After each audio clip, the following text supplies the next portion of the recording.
What's up, Matt from Urchfab here. In today's video I'm going to be making a start on rewiring this beast. So the wiring in this thing is one part of the car that I've never been happy with. This is what's been hiding up underneath here behind this box. And when I initially wired the car, I started off with just wanting to get it running and get out and use it. So we've just got this spaghetti mess of wires all over the place and lots of things added over time, which is never a good thing.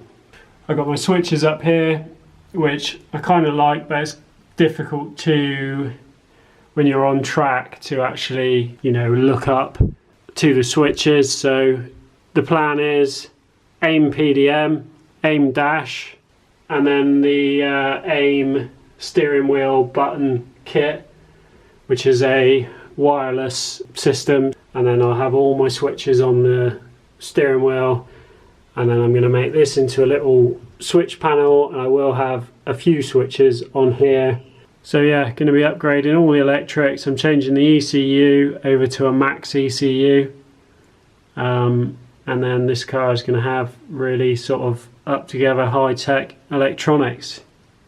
So it's the same setup that's in the Mini, but just the bigger version. I've got the 10-inch dash instead of a 6-inch dash, and then we've got the 32-channel PDM instead of the 8-channel. And then for the ECU, we've got a max street ECU. So the reason I've gone for a max is because Steve at PVE, who tuned the car, I think he's the man when it comes to tuning. He's going to be doing all my tuning moving forward. This is what Steve likes to use. He is a distributor for Max, and I've spent quite a bit of time at Steve's whilst he's been tuning cars, and he's demonstrated a lot of stuff to me that these can do, and I was impressed with it, so it just made sense to swap it over. I'll run through some of that stuff when we come to tuning it.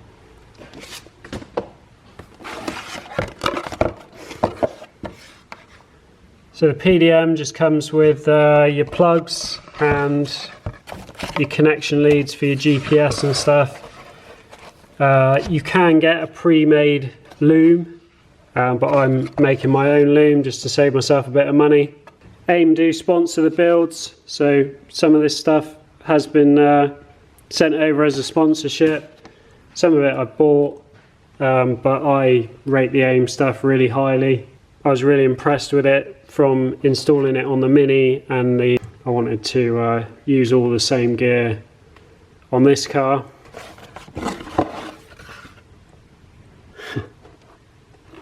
That's a big old screen.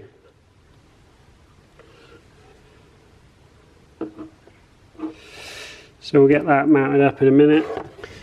So I had a spare engine loom, and Steve has put the max ECU plug onto the loom for me. So as I said, I'm going to have all the controls on the steering wheel, and then I'm going to make a little keypad out of these. These are really high quality switches that came out of a lift car, so I kept a few of them, just little push button switches. So I'm going to make just a little like 4-button keypad, so that would replace the Blink Marine keypad that I've got in the Mini. So this is just a budget version of that.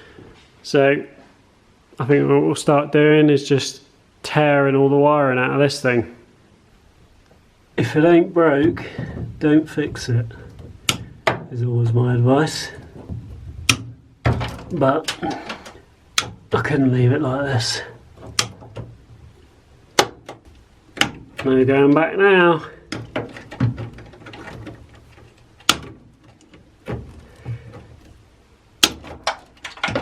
Right, so I've gutted everything out, so I've got a nice blank canvas to work with. I've got the new loom fed through there. A couple of bits I'm keeping of the old wiring.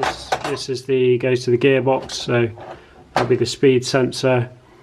And then the wiring that goes to the lights at the back, that's all quite neat. So I'm just going to cut that off, put a plug on it, and then I'll have a plug-in connector to the PDM loom. And then I'm going to move the battery back a bit, just so that I've got a bit more room in front. PDM's going to mount here, battery here. I'll have good access to everything, so that's the plan. So now I'm going to make a bracket for the dash and a new little switch panel for that. So this is my isolator bracket. Instead of my headlight switch, which is that, I'm going to have 4 of these little push button switches in the same place, and then just remake the same bracket. So luckily I found the file that I used.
I've got basically everything, all the brackets and everything made to get all the components fixed in place. So this is my isolator switch panel, which came out nice. These can be, these will be hardwired to the PDM. These can be momentary, so you press them and hold them, or they can be latching, or they can be multi-function, so you press it once, does one thing, press it again, it does another thing. So all that can be set up in the Race Studio free software, which I'll show you when we get to that point. This is my bracket for the screen.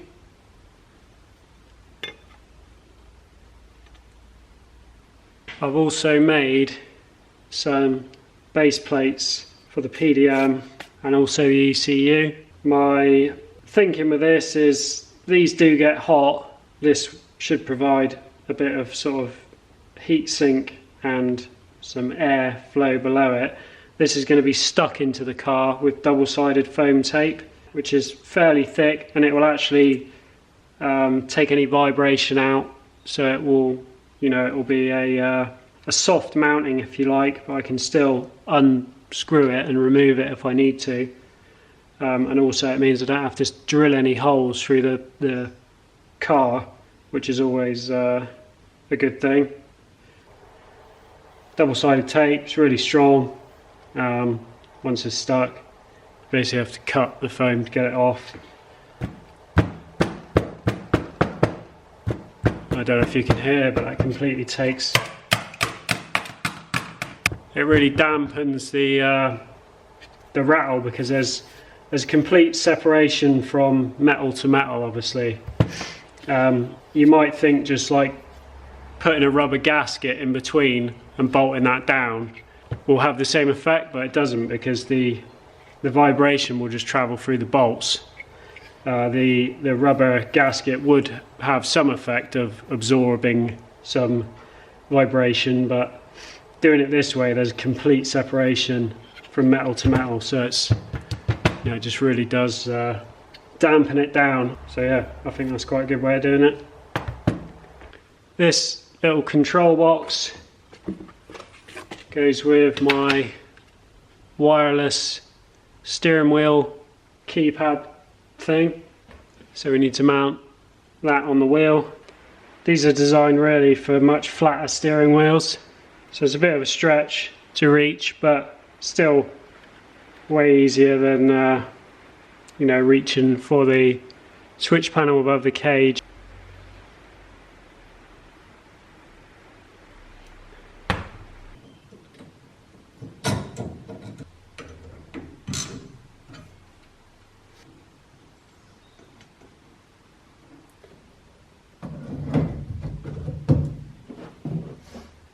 I might end up moving this back. I reused the original bracket. This is where I had my little one mounted. Obviously the dash I had in there before was like 1/10 of the size of that. So I've redone the bracket, moved it right back and made it so it's got a fold in it, so it's actually rigid, because it was it's quite a big heavy screen. I think smashing over bumps and stuff, it would have been shaking, which would have been really annoying. So that's a lot better.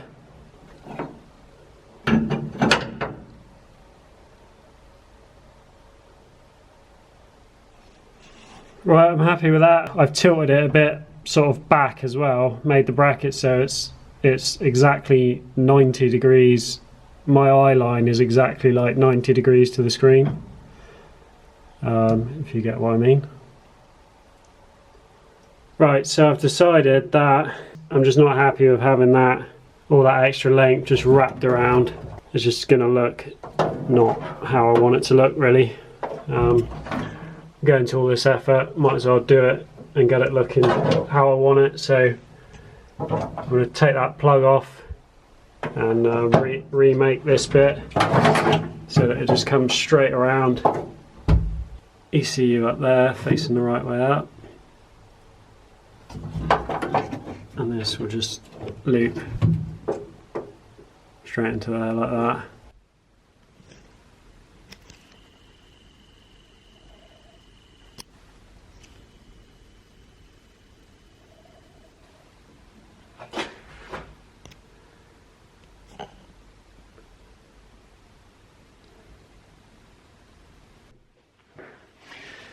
Right, I'll just show you where I'm up to with my wiring.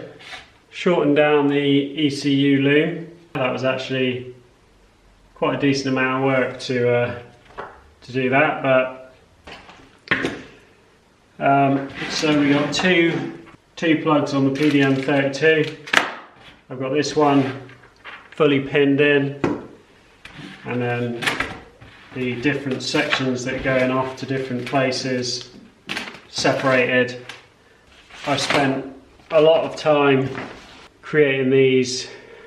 There's way more time goes into planning than there does into actually connecting this up. But by doing this, it makes something that would look quite complicated, makes it quite easy if you just remember that every wire just has one purpose.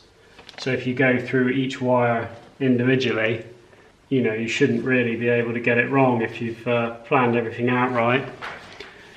So what I've done on here is you've got your inputs and your outputs, low, medium and high.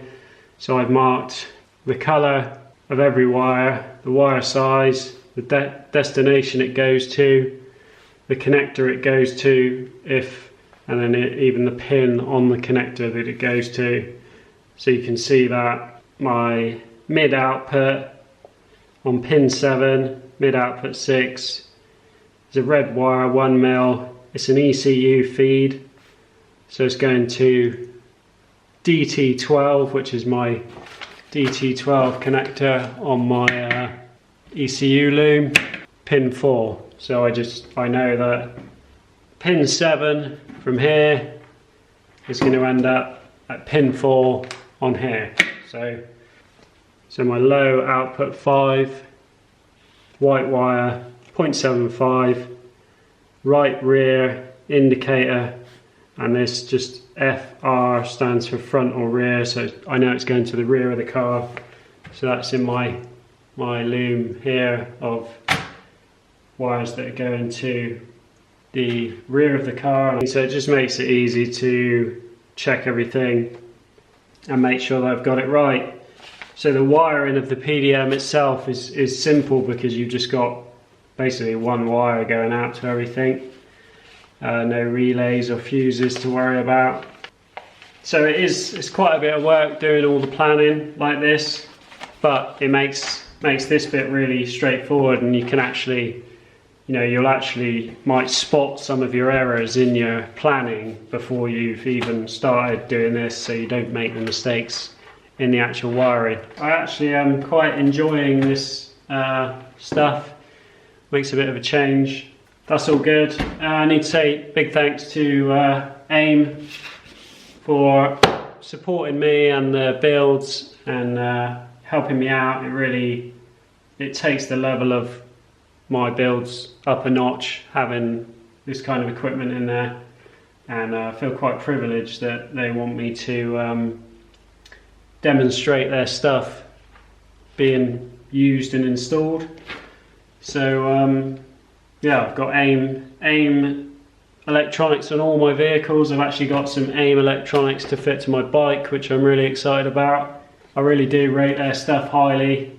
Once you get your head around it, the amount you can do with this stuff is quite unbelievable, really. What I'm going to do is, once I've got this installed and up and running, I'm going to raffle off some 𝗱𝗚𝗍𝗆 kit. So I'll probably just do a voucher so that you can get basically whatever you want from their site, enough, you know, and there'll be enough to get if you wanted to get this exact setup, or, you know, just a lap timer and a camera. It'd be a couple of grand's worth of kit. Yeah, if you're into any kind of motorsport, then it's well worth having a look on their website and see if there's anything on there that takes your fancy. I'll sort that out over the next couple of weeks, and yeah, hopefully by the next video I'll have some details up on that, but that is going to be something I'm going to do. So once this is all wired up, I'm going to be going back to PVE to get back on the dyno, and the wizard that is Steve is going to tune her up and hopefully get a few more ponies out of it. That's going to be it for this one. Cheers for watching. See you on the next one.